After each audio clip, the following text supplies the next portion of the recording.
नमस्कार साथियों, स्वागत है आप सभी का आपके अपने YouTube चैनल पर। दोस्तों, जैसा कि आप सभी जानते हैं कि कल मैंने जलपाईगुड़ी सेंटर का रिव्यू किया था कि वहाँ पे किस तरीके का रनिंग ट्रैक है, हाई जंप, लॉन्ग जंप और रनिंग में कितने बच्चे आउट हो रहे हैं, किस तरीके से वहाँ पे आपको जाना है। तो उस वीडियो में बहुत ज़्यादा कमेंट आए थे कि भैया सिंहभूम का रिव्यू कीजिए। तो सिंहभूम का सेंटर का कुछ रिव्यू मेरे पास आया है। कुछ मेरे ग्रुप के साथी हैं या फिर अभी मेरे दोस्त जिनका सिंहभूम में फिजिकल पड़ा है, तो उनसे मैंने कुछ जानकारी कलेक्ट की है आप लोगों के लिए। तो इस वीडियो को आप लोग पूरा देखिएगा और ध्यान से देखिएगा। और मैं जितने भी पॉइंट्स हैं, आपके जितने भी डाउट हो सकते हैं, मैंने सारे कवर करने की कोशिश की है। अगर फिर भी आपके कोई डाउट बच जाते हैं जो मैं कवर ना कर पाया हूँ, आप लोग कमेंट सेक्शन में लिखिएगा, मैं उसका रिप्लाई आपको जरूर दूंगा। और एक चीज़ दोस्तों, मैं सबसे पहले आपको बता दूं, जिस भी सेंटर पे अगर आपका फिजिकल है, तो आप लोग अपना रिव्यू उस सेंटर का कमेंट सेक्शन में आपको लिंक मिलेगा टेलीग्राम चैनल का, उसको ज्वाइन कीजिए। वहाँ पर आपको टेलीग्राम ग्रुप मिलेगा, उसको ज्वाइन करके अपना रिव्यू जरूर दीजिए, क्योंकि इस बार सेंटर इतने दूर दूर भेजे गए हैं जिसके बारे में किसी को जानकारी नहीं थी। कुछ सेंटर तो ऐसे हैं जिनके बारे में कोई सुना ही नहीं था। तो अगर आपके एक प्रयास से किसी की हेल्प हो रही है तो बहुत ज़्यादा फायदा होगा बच्चों के लिए भी और आप लोगों के लिए भी साथियों। तो आप लोग अपना रिव्यू जरूर दीजिएगा।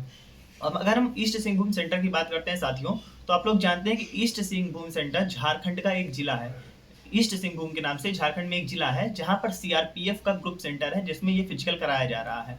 अगर आपको यहाँ पे जाने की बात की जाए साथियों, तो सबसे पहले अगर आपको ईस्ट सिंहभूम सेंटर पर जाना है सीआरपीएफ का, तो वहाँ पे सबसे पहले आपको जिस भी स्टेट से आप जा रहे हो, चाहे यूपी, बिहार, झारखंड, एमपी, जहाँ से भी, क्योंकि सीआर रीजन का सब जो सेंटर गया है या तो जलपाईगुड़ी या फिर ईस्ट सिंहभूम भेजा गया है। लखनऊ भी कुछ लोगों का गया है, जैसे मेरा लखनऊ है। तो अगर इस सेंटर पे आपको जाना है, सबसे पहले आप जिस भी स्टेट से हो वहाँ से आपको ट्रेन लेना है टाटा नगर झारखंड के लिए। तो आप टाटा नगर स्टेशन पर पहुंचेंगे, फिर वहाँ से आपको ट्रेन चेंज करना पड़ेगा सेंटर के पास जाने के लिए। जो भी सेंटर का नाम है आपके east Singhbhum CRPF group centre शायद है, तो वो आप लोगों वहाँ के जो लोकल है उनसे पूछेंगे तो आपको बताएंगे। वहाँ से दूसरी ट्रेन चेंज करके आपको सेंटर के और पास जाएंगे। फिर वहाँ से आपको टैक्सी मिलेगी जो शायद 40 या 50 रुपए में आपको सेंटर तक पहुँचा देगा आसानी से। वहाँ जाने के बाद आपको रुकने के लिए वहाँ पर प्रॉपर रूम मिल जाएंगे सेंटर के पास ही, मतलब 100-200 मीटर की दूरी पर आसानी से वहाँ रूम मिल जाते हैं 200 रुपये 300 रुपये में पर हेड। शेयरिंग रूम होता है, एक रूम में 3-4 बच्चे रहेंगे, तो वहाँ पर आपको केवल जाके रुकना ही है रात में। आप वहाँ जाके आराम करिए। नेक्स्ट डे आपका फिजिकल स्टार्ट होगा और सेंटर पे आपको 6 बजे रिपोर्टिंग टाइम दी गई है। उससे पहले आपको रिपोर्ट करना है। कोशिश करिए जितना पहले आप सेंटर पे पहुंचेंगे उतने पहले आपको चेस्ट नंबर अलर्ट होगा और उसी पहले ही बैच में आपको रनिंग कराई जाएगी। दोस्तों, ईस्ट सिंहभूम सेंटर के बारे में एक चीज़ और सामने आई है कि कल पहला दिन था वहाँ के फिजिकल का, इसलिए वहाँ पे थोड़ा फिजिकल होने में लेट हो गया। बच्चों को छोड़ते छोड़ते शायद 6 या साढ़े 6, 7 बज गए थे। लेकिन वहीं जलपाईगुड़ी का सेंटर का जो रिव्यू आया है बहुत शानदार रहा है। वहाँ पे 3-4 बजे तक सारा प्रोसेस कंप्लीट करा लिया गया। लेकिन झारखंड जो ईस्ट सिंहभूम सेंटर है वहाँ पे थोड़ा लेट हुआ है कल। अब ये चीज़ें फ्लो में आती जाएंगी, धीरे धीरे चीज़ें फास्ट होंगी, बहुत परेशान होने की जरूरत नहीं है। फिर भी अगर आप लोग वहाँ पे जा रहे हैं फिजिकल देने, तो आपको प्रॉपर अपने साथ अपना डाइट प्लान लेके जाना है। आपको अपने साथ फ्रूट्स ले जाने हैं, जूस ले जाना है, जैसे कि मैं आपको पहले बताया है। स्प्राउट्स आप लेके जाइए, ड्राई फ्रूट्स लेके जाइए, सब कुछ आपको मैनेज करके जाना है। क्योंकि वहाँ का भरोसे आप मत जाइए, वहाँ के कैंटीन में क्या चीज़ें मिले क्या ना मिले, इसको आपको ध्यान रखना है। आपके जो डाउट है मैं उसको लेना स्टार्ट करता हूँ। सबसे पहले वहाँ का रनिंग ट्रैक कैसा है। रनिंग ट्रैक के बारे में जो जानकारी मुझे मिली है कि वो 800 मीटर का रोड है। 800 मीटर आपको जाना है, फिर 800 मीटर आपको आना है। लेकिन ध्यान ये रखना है कि वो रोड जिस पे आपको रनिंग कराई जाएगी वो ढलान पे है। यानी कि आपको पहले 800 मीटर यूं ढलान पे जाना है और फिर वापस चढ़ाई आना है। तो इसकी वजह से मैक्सिमम रिजेक्शन आपके रनिंग में हो रहे हैं, क्योंकि जिनकी आदत नहीं है ढलान पे और चढ़ाई पे रनिंग करने की, तो वहाँ पे ज़्यादा दिक्कत आएंगे। लेकिन फिर भी इतना भी ज़्यादा ढलान नहीं है कि आपको चढ़ने में दिक्कत हो। वैसे भी झारखंड जो हिली एरिया है साथियों, तो वहाँ पे रोड पर ही फिजिकल होगा, क्योंकि वहाँ ग्राउंड का सुविधा बहुत कम होती है, तो रोड पर ही फिजिकल होता है। और जो पहाड़ी इलाके की वजह से ऊंच खाल सड़क होती है, तो ये चीज़ आपको ध्यान रखनी है कि वहाँ पे आपको जो फिजिकल हो रहा है वो सड़क पे हो रहा है। इसके अलावा ढलान वाली रोड है। तो आपको एक चीज़ ध्यान रखनी है, जब भी रनिंग आप स्टार्ट करें, अपना माइंडसेट इस तरीके से बना लें कि मुझको स्टार्टिंग में नहीं खींचना है। पहले बॉडी को गर्म होने दीजिए, कुछ दूर कम से कम 100 मीटर आप अपनी बॉडी को गर्म कीजिए। उसके बाद फिर आप बढ़िया रनिंग करना स्टार्ट कीजिए। और बहुत तेज़ी से स्टार्टिंग में नहीं भागना है, क्योंकि आपको ये ध्यान रखना है कि मुझे वापस आते समय चढ़ाई करनी है रोड पे, तो उसके लिए अपनी एनर्जी बचा के रखिएगा। क्योंकि मैक्सिमम रिजेक्शन जो है आपके रनिंग में हो रहे हैं, और मैक्सिमम रिजेक्शन 1600 मीटर रेस में हो ही जाता है। और सारे इवेंट्स जो होते हैं, फिर हाई जंप की बारी आती है।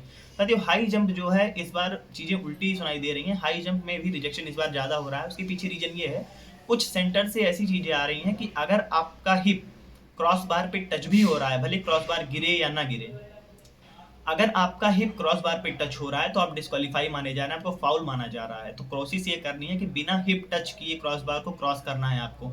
ईस्ट सिंहभूम से भी यही रिव्यू सामने आया है कि हिप को अगर क्रॉसबार पे आपका टच कर रहा है तो आप जो है डिस्क्वालीफाई माने जाएंगे। तो इस चीज़ को आपको प्रॉपर ध्यान रखना है। वैसे अगर देखा जाए तो ये इनजस्टिस है, टच होने पे फाउल नहीं माना जाता है, जब आपका रॉड गिर जाए, क्रॉसबार गिर जाए तभी फाउल माना जाता है। लेकिन इस सेंटर पे कुछ अलग चीज़ें देखने को मिली है। लॉन्ग जंप में क्या है साथियों, लॉन्ग जंप में बहुत ज़्यादा रिजेक्शन नहीं होते हैं, आसानी से उसको लोग क्वालीफाई कर रहे हैं। अगला जो इवेंट आता है 100 मीटर का। 100 मीटर दोस्तों आपको इंक्लाइन रोड पे नहीं कराया जा रहा है, प्लेन रोड पे कराया जा रहा है। 100 मीटर की रेस, 100 मीटर की दूरी जो है वो प्लेन रोड है, मतलब वही रोड है लेकिन जहाँ पे प्लेन है वहीं पे कराया जा रहा है 100 मीटर। तो 100 मीटर में बहुत ज़्यादा रिजेक्शन नहीं हो रहा है। 100 मीटर में ऐसे लोग फेल भी नहीं होते। 100 मीटर में वही लोग फेल होते हैं जिनके पैर भर जाता है, कोई इंजरी हो जाती है, फिर जिनका वेट ज़्यादा होता है वो खींच नहीं पाते।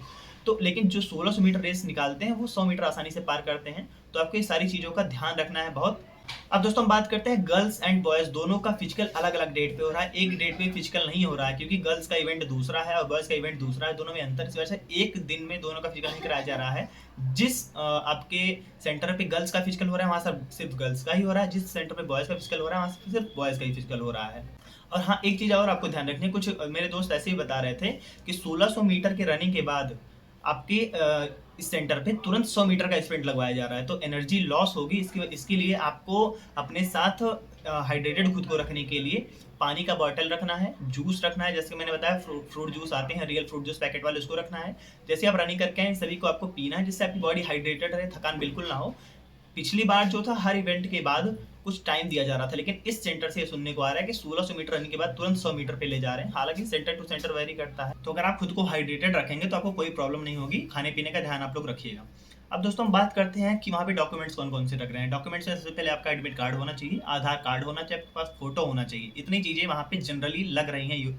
लेकिन अगर आपको अपना डेट एक्सटेंड कराना है तो वहाँ पे आपको अपने सर्टिफिकेट्स ले जाने पड़ेंगे। आपका एडमिट कार्ड, आधार कार्ड, फोटो, ये सारी चीज़ें होनी चाहिए। डेट आसानी से एक्सटेंड हो रहा है। मान लीजिए आपको कोई इंजरी है, कोई आपका एग्जाम है, कोई फिजिकल जैसे जीडी का फिजिकल है या फिर किसी स्टेट पुलिस का फिजिकल है, तो आप उसकी वजह से अपना आसानी से उसको अपना बढ़वा सकते हैं डेट को। लेकिन जेन्युइन रीजन होना चाहिए और जो भी इवेंट है आपका उस दिन, उसका भी सर्टिफिकेट आपको लेकर जाना पड़ेगा, एक डॉक्यूमेंट। अब दोस्तों बात करते हैं, बहुत सारे मेरे भाई हाइट, वेट, चेस्ट में रिलैक्सेशन चाहते हैं, तो ये जो नॉर्थ ईस्ट वाले होते हैं उनके लिए होता है। तो उसके लिए आपको जो है वहाँ का डोमिसाइल सर्टिफिकेट लेकर जाना पड़ेगा, दिखाना पड़ेगा। आपको आसानी से जो है आपका छूट मिलेगी। लेकिन अगर आपको एज में छूट चाहिए, एज रिलैक्सेशन चाहिए, तो इसके लिए आपको कैटेगरी सर्टिफिकेट ले जाना पड़ेगा, किस कैटेगरी से आप आते हैं, क्योंकि छूट जो है एज में केवल ओबीसी, एससी, एसटी को मिलता है, तो उसके लिए आपको कैटेगरी सर्टिफिकेट ले जाना पड़ेगा। और किसी डॉक्यूमेंट की यहाँ जरूरत नहीं पड़ रही है। ये सारे डॉक्यूमेंट्स जो चेक होंगे वो डॉक्यूमेंट वेरिफिकेशन के टाइम पे होंगे। यहाँ पर इतनी ही चीज़ों की ज़रूरत है साथियों। मैं एक बार फिर से बता देता हूँ कि आपका जो ट्रैक है वो रोड है, थोड़ा सा ढलान वाला है। आपको ढलान में जाना है 800 मीटर, फिर वापस उसी पे चढ़ के आना है। तो आपको प्रॉपर स्ट्रेटजी के साथ दौड़ना है, एक साथ जोश में होश नहीं खोना है। हाई जंप में कोशिश करिए कि क्रॉस बार से टच ना हो, ऊपर से आप निकल जाएं तो बढ़िया है, क्योंकि सेंटर टू सेंटर ये वेरी कर रहा है। कहीं पे जो फाउल मान रहे हैं, कहीं पे फाउल नहीं मान रहे, तो आपको अपने हिसाब से चीज़ों को ध्यान रखना है। इसके अलावा आपके जो भी डाउट बन रहे हो, मान लीजिए मुझसे कुछ छूट गया हो जो मैं ना बता पाया हूँ, आप लोग कमेंट सेक्शन में लिखिएगा, मैं आपके सारे डाउट क्लियर करने की कोशिश करूँगा। और चैनल पर नए होंगे तो सब्सक्राइब कर लीजिएगा। यहाँ पर बहुत ही जेन्युइन और ऑथेंटिक कंटेंट आप लोग के लिए मिलते हैं।